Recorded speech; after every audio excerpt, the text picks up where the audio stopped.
इस वीडियो में हम बात करने वाले हैं आप अपने घर के पावर फैक्टर को किस तरह से इम्प्रूव कर सकते हैं। आपने देखा होगा इंडस्ट्री में पावर फैक्टर इम्प्रूव करने के लिए वहां पे अलग से पैनल लगाए जाते हैं जिनको कैपेसिटर बैंक भी बोला जाता है। अगर कभी भी इंडस्ट्री में पावर फैक्टर लो चला जाता है तो ये जो कैपेसिटर पैनल यहाँ पे लगे होते हैं ये हमारे पावर फैक्टर को इम्प्रूव करने का काम करते हैं। लेकिन हमारे घर पे ऐसा कुछ भी नहीं होता, ऐसा कोई पैनल हम अपने घर पे यूज नहीं करते जिससे हम अपने घर के पावर फैक्टर को इम्प्रूव कर सकते हैं। तो अपने घर पे पावर फैक्टर इम्प्रूव करने के लिए हमें हमारी लाइन के साथ पैरेलल में कैपेसिटर कनेक्ट करना पड़ता है। अब ये कैपेसिटर आप किस रेटिंग का कनेक्ट करेंगे अपने घर पे ताकि आपका जो पावर फैक्टर है वो बिल्कुल सही हो जाए, तो इसकी कैलकुलेशन आप किस तरीके से करेंगे यही हम इस वीडियो में आपको बताने वाले हैं। तो हमें जो पावर फैक्टर इम्प्रूव करना होता है वो हमारे लिए बहुत ही जरूरी होता है, क्योंकि अगर हमारा पावर फैक्टर लो होता है तो इसके बहुत सारे नुकसान होते हैं। आपने सुना होगा जब हमारा पावर फैक्टर लो होता है तो जो हमारा बिल है वो भी बहुत ही ज्यादा आता है, तो इसके कारण हमें नुकसान उठाना पड़ सकता है। तो अगर आप चाहते हैं कि हम आपको बताएं कि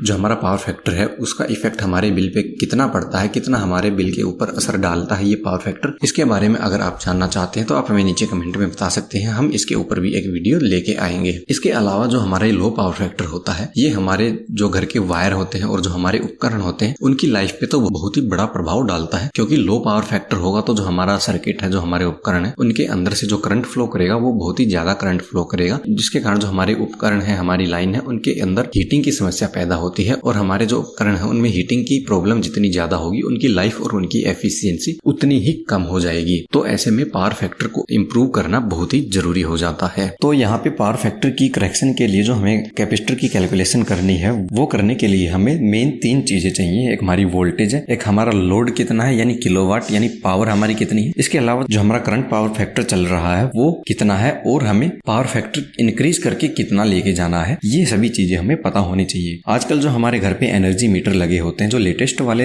एनर्जी मीटर है, उनमें आप ये सभी चीजें आराम से देख सकते हैं कि जो हमारे घर पे वोल्टेज है वो कितना चल रहा है, अभी हमारे घर पे जो पावर है वो कितनी है और जो हमारा पावर फैक्टर है वो भी कितना है। तो अब हम यहाँ पे वोल्टेज 230 वोल्ट मान के चलते हैं, पावर यहाँ पे 3 किलोवाट मान के चलते हैं और जो पावर फैक्टर है वो हम यहाँ पे 0.80 मान के चलते हैं। तो हमने यहाँ पे ये डेटा मान लिया है, हमारा ये है। आप आपके घर पे जो एनर्जी मीटर लगा है उससे देख के भी ये चीजें नोट कर सकते हैं। तो अब इसके बाद आपको कैपेसिटर कितने बड़े लगाने हैं वो हम देखते हैं। तो यहाँ पे सबसे पहले आपको 2 चीजें जो जरूरी है वो भी ध्यान में रखनी है, जैसे कि अभी बताया था हमने, आपका करंट पावर फैक्टर कितना चल रहा है और कितना पावर फैक्टर आप करना चाहते हैं, कितना होना चाहिए, ये दोनों चीजें भी आपको माननी है। हमने यहाँ पे पावर फैक्टर 0.80 माना है कि अभी चल रहा है और ये पावर फैक्टर जो है वो हमें 0.99 तक लेके जाना है। तो इसकी कैलकुलेशन करने के लिए हमें सबसे पहले इसकी जो कोस इनवर्स की वैल्यू है वो निकालनी पड़ेगी। जो हमारे पावर फैक्टर है इनकी वैल्यू हमें चाहिए, यानी जो हमारा पावर फैक्टर है और जितना पावर फैक्टर हमें चाहिए इन दोनों की वैल्यू हमें निकालनी है। इसके लिए हम साइंटिफिक कैलकुलेटर का यूज करेंगे। तो साइंटिफिक कैलकुलेटर में आप कोस इनवर्स का बटन प्रेस करके जो हमारा पावर फैक्टर है उसकी वैल्यू यहाँ पे डालेंगे। हमारा पावर फैक्टर 0.80 है तो इसकी कोस इनवर्स की जो वैल्यू है वो हमारी आ जाती है 36.86। अब ऐसे ही हमें जो पावर फैक्टर हमें चाहिए उसकी वैल्यू निकालनी है, तो कोस इनवर्स करेंगे और कोस इनवर्स करने के बाद 0.99 डालेंगे। तो यहाँ पे जो हमारी 0.99 की कोस इनवर्स की वैल्यू है वो 8.10 आ जाएगी। तो अब इन दोनों वैल्यू को हमें नोट करके एक साइड में रखना है। तो अब कैपेसिटर की जो वैल्यू है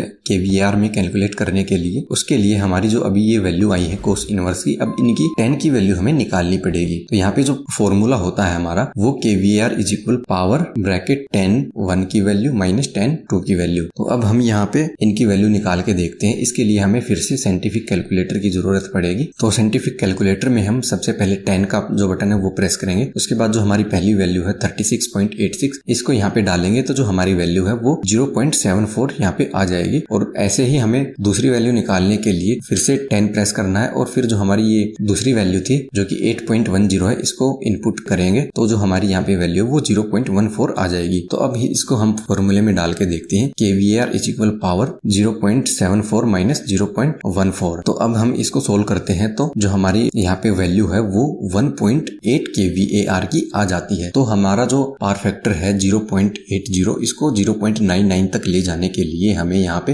1.8 kVAR के कैपेसिटर की जरूरत पड़ेगी। लेकिन आपके पास जो नॉर्मली कैपेसिटर उनकी जो वैल्यू होती है वो आप देखेंगे तो वो माइक्रोफेराड में मिलती है। तो अब इसको जो हमारा ये kVAR है इसको माइक्रोफेराड में बदलने के लिए हमें फिर से एक फॉर्मूले की जरूरत पड़ेगी। यहाँ पे जो हमारा kVAR है वो जो हमारी रिएक्टिव पावर है उसकी यूनिट होती है और जो हम फेराड की बात कर रहे हैं यानी माइक्रोफेराड, ये फेराड फैराड हमारा जो कैपेसिटेंस होता है इसकी यूनिट होती है। तो जो हमारा 1 माइक्रोफैराड होता है वो लगभग 15,92,36,000 टाइम्स ऑफ रिएक्टिव पावर के इक्वल होता है। तो जो अब हम यहाँ पे फॉर्मूला यूज करेंगे वो हमारा फॉर्मूला होगा माइक्रोफैराड इज इक्वल, जो हमारी ये वैल्यू अभी हमने बताई थी वो multiply KVR bye frequency multiply voltage square 2। तो अब हम इनको सोल्व करेंगे तो जो हमारी वैल्यू है वो ये निकल के आएगी और इनको हम डिवाइड करेंगे तो जो हमारी वैल्यू है वो 108.36 की वैल्यू आ जाएगी। यानी जो हमारे घर का पावर फैक्टर था 0.80 उसको लगभग 0.99 तक ले जाने के लिए जो हमें कैपेसिटर चाहिए वो 108.36 माइक्रोफैराड का कैपेसिटर चाहिए है। अब इससे जुड़ा अगर आपका कोई और भी सवाल है तो आप हमें नीचे कमेंट में पूछ सकते हैं। इसके अलावा आप पावर फैक्टर के बारे में और ज्यादा जानने के लिए हमारी लेफ्ट वाली और राइट वाली ये दोनों वीडियो देख सकते हैं।